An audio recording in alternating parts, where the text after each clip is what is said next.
नमस्कार. शैक्षणिक संख्याशास्त्राच्या या सत्रामध्ये आपल्या सर्वांचं स्वागत आहे. आज आपण शततमक कसा काढावा याची पद्धत पाहणार आहोत. शततमक म्हणजे काय तर एखाद्या गोष्टीचे जर 100 भाग केले तर त्यातील एक भाग म्हणजेच आपण शततमक म्हणतो. इथे आता एक उदाहरण दिलेलं आहे ज्यामध्ये आपल्याला खालील उदाहरणाचे P40चे शततमक आपल्याला काढायचे आहे आणि यामध्ये काही वर्गांतर दिलेले आहेत आणि त्या प्रत्येकाची वारंवारिता आपल्याला दिलेली आहे. ते उदाहरण कसं सोडवायचं बघूया. इथे वारंवारितेची आपण बेरीज करत गेलेली आहे सगळ्यात लहान वर्गांतरापासून ते सगळ्यात मोठ्या वर्गांतरापर्यंत आणि एकूण जर आपण वारंवारिता बघितली ती 35 आहे आणि मग 35चा 40% हे 14 येते आणि 14 जिथे येते त्या वर्गांतराला तील प्रत्यक्ष खालची मर्यादा अर्थात ॲक्च्युअल लोअर लिमिट आपण बघणार आहोत. तो वर्गांतर आहे 75 ते 79. त्या वर्गांतराची वारंवारिता आहे 5 FM आणि त्या वर्गांतराची खालची संचित वारंवारिता आहे 9 म्हणजेच FB आहे.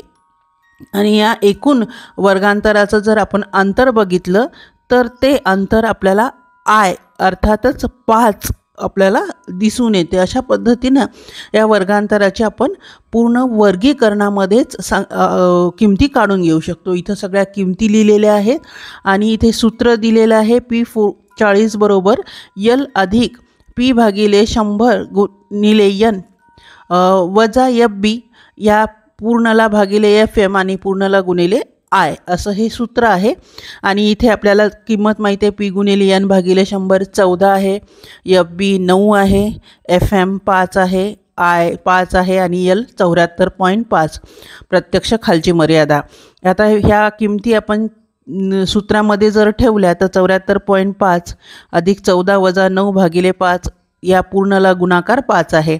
5 भागिले 5 1 येते आणि 1 गुणिले 5 5 74.5 अधिक 5 बरोबर P40चं जर आपण उत्तर बघितलं तर ते 79.5 येते. अर्थात P40चं शततमक म्हणजेच किती % शेकडा गुण हे असतील हे आपल्याला यामध्ये पाहण्या. या पद्धतीने आपण P40चे शततमक काढू शकतो. आपल्याला हा व्हिडिओ आवडला असेल तर लाईक आणि सबस्क्राईब करायला विसरू नका. धन्यवाद.